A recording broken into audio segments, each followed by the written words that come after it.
Hello guys, welcome back to my channel Commerce Muni. Today we are going to start a very important topic, that is super profit method for calculating goodwill. So let's start this topic without wasting any time. तो हम लोग आज समझते हैं super profit method में। सबसे पहले हम लोग समझेंगे कि सुपर प्रॉफिट क्या है। चलिए आपको एक एग्जांपल के थ्रू हम इसको एक्सप्लेन करते हैं, ठीक है। सपोज करो एक ऑर्डिनरी ऑर्गेनाइजेशन है, एक ऑर्डिनरी ऑर्गेनाइजेशन है। ऑर्डिनरी ऑर्गेनाइजेशन बोल लो या फिर नॉर्मल ऑर्गेनाइजेशन, ठीक है। एक ऑर्डिनरी ऑर्गेनाइजेशन है और इसने बिजनेस में अपना इन्वेस्टमेंट कर रखा है 10 लाख का, 10 लाख का इन्वेस्टमेंट कर रखा है। और एक ये होता है कि आप जितना भी इन्वेस्ट करो मार्केट में, आपको एक रेट ऑफ रिटर्न मतलब एक फिक्स परसेंटेज तो कमाई होगा ही होगा, ठीक है। तो उसे हम लोग बोलते हैं normal rate of return. Normal rate of return मतलब आप जितना इन्वेस्ट कर रहे हो एक फिक्स परसेंटेज में कमाई होना ही होना है। सपोज करो नॉर्मल रेट ऑफ रिटर्न 10% है, मतलब कि आप अगर 100 रुपया मार्केट में इन्वेस्ट करते हो तो आपको कमाई कितना होने वाला है, 10 रुपया होने वाला है। मतलब आप नए बिजनेस में, आप कोई भी नया बिजनेस सेटअप कर रहे हो और आपने अभी जस्ट बिजनेस स्टार्ट किया है, फिर भी आपको नॉर्मल तो कमाई ये होगा ही होगा, मतलब 10 रुपया का कमाई होगा ही होगा अगर आप 100 रुपया का इन्वेस्ट करते हो तो, ठीक है। ये नॉर्मल रेट ऑफ रिटर्न है। ये किसके लिए है? ऑर्डिनरी ऑर्गेनाइजेशन के लिए है। दैट मीन्स नॉर्मल ऑर्गेनाइजेशन जिसका अभी कोई ब्रांड वैल्यू नहीं है, जिसका कोई अभी रेपुटेशन नहीं है, वो ये प्रॉफिट कमाएगा, नॉर्मल रिटर्न कमाएगा। लेकिन जिसका ब्रांड है, जिसका रेपुटेशन है, वो तो फिर बोलो ही मत। उसका जितना बड़ा ब्रांड वैल्यू होगा वो उतना ज़्यादा प्रॉफिट कमाएगा, ठीक है। तो मैं बोल रहा हूँ कि एक ऑर्डिनरी ऑर्गेनाइजेशन ने इन्वेस्टमेंट कर रखा है 10 लाख का और मार्केट में एक normal rate of return market में अभी चल रहा है 10%। आप जितना भी इन्वेस्ट करो 10% तो कमा ही लोगे, ठीक है। तो इनका प्रॉफिट कितना हो गया, इनका कमाई कितना हुआ, आपने कितना इनका कमाई हो गया, इन्होंने मार्केट में 10 लाख पैसा फंसाया है और उसमें से 10% तो कमाएगा ही कमाएगा। तो कितना हो गया, 1 लाख का इनका कमाई हो गया। मतलब 10 लाख इन्वेस्ट करके इन्होंने कितना कमाया, इन्होंने 1 लाख कमाया, ठीक है। अब मैं बोल रहा हूँ कि आवर ऑर्गेनाइजेशन, ये हम लोग हैं, ये हम लोग का ऑर्गेनाइजेशन है, ठीक है। और हम लोग का जो ऑर्गेनाइजेशन है, हमने भी कितना इन्वेस्ट किया, हमने भी इन्वेस्टमेंट किया है 10 लाख का, ठीक है। ये हम लोग का इन्वेस्टमेंट है, मतलब हम लोग का इन्वेस्टमेंट भी सेम ही है। और हमने कमाई किया, और हमने कमाई किया से सपोज करो 1,50,000 का, ठीक है। तो हमने इतना ही इन्वेस्ट करके हमने कितना कमा लिया, हमने कमा लिया 1,50,000 का। बट हमारे जैसा एक मतलब हम जिस मतलब इंडस्ट्री में है, उसी इंडस्ट्री में एक नॉर्मल जो ऑर्गेनाइजेशन है वो कितना कमा रहा है, वो तो भाई हमसे मतलब बहुत कम कमा रहा है। तो हम उससे कितना एक्सेस कमा रहे हैं, हम लोग कितना एक्सेस कमा रहे हैं, 50,000। इसे ही हम लोग क्या बोलते हैं, सुपर प्रॉफिट। इसे क्या बोलेंगे, सुपर प्रॉफिट।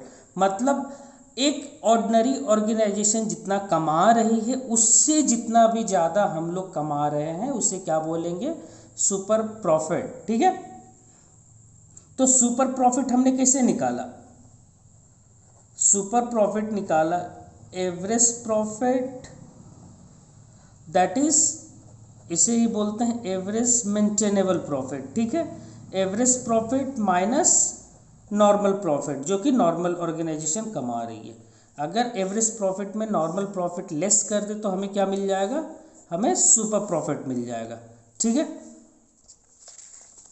तो ये देखना, what is super profit, super profit are the excess of actual profits over normal profit. That means normal profit से जितना आप ज़्यादा कमा रहे हो दैट इज सुपर प्रॉफिट। तो इसका वही फॉर्मूला हो गया, average profit minus normal profit.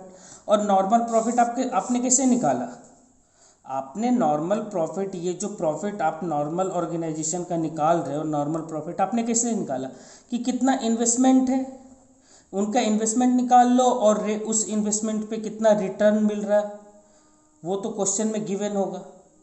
तो इन्वेस्ट आपको यहाँ पे क्या एक और चीज़ आपको निकालना होगा जो कि है इन्वेस्टमेंट, आपको इन्वेस्टमेंट भी निकालना होगा।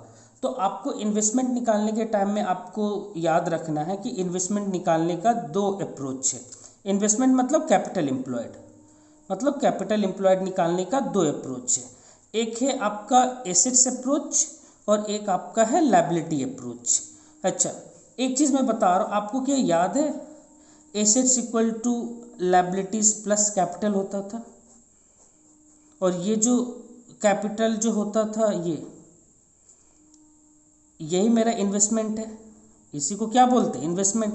और लायबिलिटी को क्या बोलते हैं, ये एक्सटर्नल लायबिलिटी, या फिर इसी को क्या बोलेंगे आउटसाइडर्स लायबिलिटी।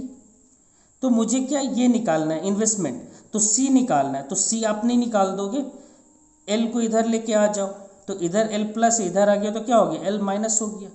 तो सी इक्वल टू क्या हो गया एसेट्स माइनस लायबिलिटी।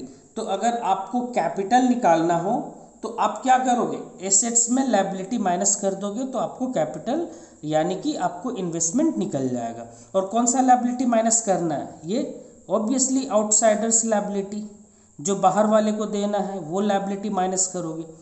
और यहाँ पे एक चीज़ आपको ध्यान रखना है, जो एसेट्स है उस एसेट्स, ये जो टोटल एसेट्स जो दिया होगा ना, टोटल एसेट्स जब आप ले रहे होगे उसमें से आपको माइनस कर देना है गुडविल, अगर क्वेश्चन में दिया हो तो।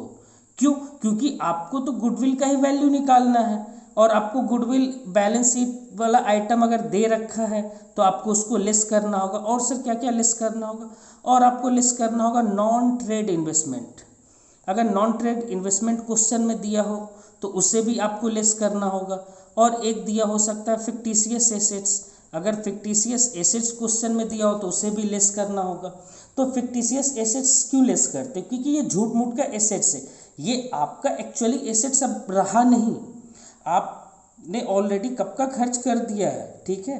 बट आप अभी भी इन्वेस्टमेंट आप बिजनेस में दिखा रहे हो कि मेरा ये एसेट्स है, ये झूठ मूठ का एसेट्स को ही हम लोग बोलते हैं फिक्टिशियस एसेट्स। तो ये तो आपका इन्वेस्टमेंट अब रहा नहीं, तो आपको क्या करना होता है, अभी का इन्वेस्टमेंट निकालना है ना, कि अभी आपका कितना इन्वेस्टमेंट है, मतलब अभी आपके पास कितना एसेट्स है और कितना एक्सटर्नल लायबिलिटी, उसको लेस कर दो तो आपको निकल जाएगा कि आपका कितना इन्वेस्टमेंट है। तो ये जो फिक्टिशियस एसेट, जो झूठ मूठ का एसेट्स है, उसे हम लोग लेस कर देते हैं। और जो एक नॉन ट्रेड इन्वेस्टमेंट होता है उसे भी लेस करते हैं, क्योंकि जो नॉन ट्रेड इन्वेस्टमेंट हम लोग किसे बोलते हैं कि सपोज करो आपने क्या किया ना, बैंक में आपने 20 लाख का पैसा इन्वेस्ट कर रखा है, और वहाँ पे जब आपने बैंक में इन्वेस्टमेंट किया, आपका पर्पस क्या है, आपका पर्पस ये है कि वहाँ से हर साल मुझे कुछ ना कुछ कमाई हो। और अगर सपोज करो 20,000 का हर साल कमाई होने वाला है, बट ये 20,000 को आप क्या कर रहे हो ना, बिजनेस में आप इसको नहीं लगाओगे, आप इसे घर लेके चल जाओगे। तो जो आपने इन्वेस्टमेंट किया है उससे जो कमाई होगा वो क्या बिजनेस में इन्वेस्ट करोगे, नहीं ना। तो उसी को बोलते हैं नॉन ट्रेड इन्वेस्टमेंट। तो वो जो कमाई आप बिजनेस में तो इन्वेस्ट करोगे नहीं, तो उसे क्या आप घर लेके चले जाओगे, तो वो तो आपका इन्वेस्टमेंट रहेगा नहीं, तो उसे आपको लेस करना होता है। तो हम मोटी सी बात क्या, एसेट्स में लायबिलिटी लेस कर दो, आपको क्या मिल जाएगा, आपको कैपिटल एम्प्लॉयड मिल जाएगा, ठीक है। बस एक चीज़ का याद रखना, एसेट्स आप जब देख रहे होगे तो उस समय आपको ध्यान देना है कि गुडविल अगर है तो उसे लेस कर दो, और नॉन ट्रेड इन्वेस्टमेंट है तो उसे लेस कर देंगे, और फिक्टिशियस एसेट्स अगर ये 3 आइटम है तो इसे हम लोग लेस कर देंगे, ठीक है। तो हमारा कैपिटल एम्प्लॉयड निकल गया, कैसे, एसेट्स माइनस लायबिलिटी किया तो मुझे कैपिटल एम्प्लॉयड निकल गया। और अगर आपको बोल देना क्वेश्चन में कि ठीक है आपको लायबिलिटी अप्रोच से निकालना है कि आपका कैपिटल कितना है, तो हमें क्या करना होगा, बैलेंस शीट, अगर जो मेरा बैलेंस शीट होता है उसमें मेरा क्या होता है, पार्टनर्स का लायबिलिटी पार्टनर्स का कैपिटल दिया होता है, एस कैपिटल, बीस कैपिटल, ठीक है, और उन लोगों का रिजर्व एंड सरप्लस दिया होता है, ये दिया होता है ना, ठीक है। तो मुझे क्या करना है, लायबिलिटी अप्रोच से निकालना है, तो मुझे बस केवल लायबिलिटी साइड देखना है। मैं क्या करूँगा कि पार्टनर्स का जो कैसे निकालूंगा, कैपिटल एम्प्लॉयड, जो भी टोटल कैपिटल है, total capital of all partners वो ले लूँगा, प्लस रिजर्व एंड सरप्लस होगा, वो भी तो मेरा किसका पार्ट है, वो भी तो कैपिटल का ही पार्ट है, तो उसको ऐड कर देंगे। तो जब आप टोटल कैपिटल्स ले लेते हो पार्टनर का और उसमें रिजर्व एंड सरप्लस ऐड कर देते हो तो आपको क्या मिल जाता है, आपको कैपिटल एम्प्लॉयड का फिगर मिल जाता है जो कि आपका इन्वेस्टमेंट है। तो आपको अगर एक बार कैपिटल एम्प्लॉयड का फिगर मिल गया, इन्वेस्टमेंट का फिगर मिल गया और रेट ऑफ रिटर्न क्वेश्चन में दे ही देगा तो आप नॉर्मल प्रॉफिट नहीं निकाल लोगे। यहाँ तक क्लियर है। तो नॉर्मल प्रॉफिट आपको अगर एक बार मिल जाए तब तो फिर क्या कहना, आप तो एवरेज प्रॉफिट कैलकुलेट करना जानते ही हो, उसमें लेस कर दोगे।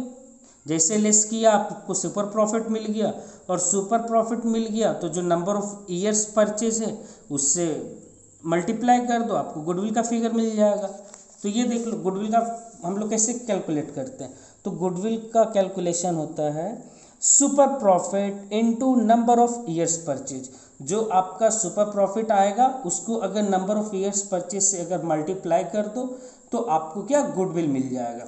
और सुपर प्रॉफिट कैसे निकालोगे, average profit minus normal profit. ये कौन सा एवरेज प्रॉफिट है, वही जो हम लोग एवरेज प्रॉफिट मेथड में हम लोग जब कैलकुलेट कर रहे थे, average maintainable profit. That means वह प्रॉफिट जो आप फ्यूचर में मेंटेन कर पाओगे, अर्न करोगे और उसे मेंटेन रख पाओगे, उसे ही हम लोग क्या बोलते थे, एवरेज मेंटेनेबल प्रॉफिट। ठीक है, जो हम लोग बहुत सारा एडजस्टमेंट करके निकालते थे। तो एवरेज प्रॉफिट तो आप कैलकुलेट करना जानते ही हो।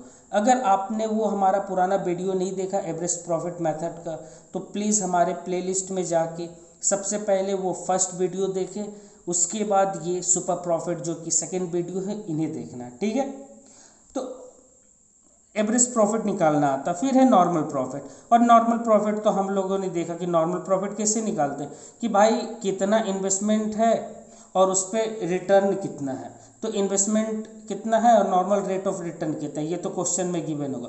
तो अपने को निकालना होगा केवल investment, that is capital employed. और कैपिटल एम्प्लॉयड निकालने का दो अप्रोच हो गया, एसेट्स और लायबिलिटी अप्रोच। लायबिलिटी अप्रोच में हम लोग क्या करते हैं, बस अपने को लायबिलिटी साइड पे फोकस करना है, मतलब total capital of all partners plus reserve and surplus. ठीक है, और अगर कुछ फिक्टिशियस एसेट्स अगर दिया हो जो कि झूठ मूठ का एसेट्स होता है, ठीक है, तो इसे आपको लेस कर देना होता है। बट ये मैक्सिमम टाइम क्वेश्चन में होगा नहीं, अगर क्वेश्चन टफ अगर होगा तो ही अगर ये आइटम दिया होगा।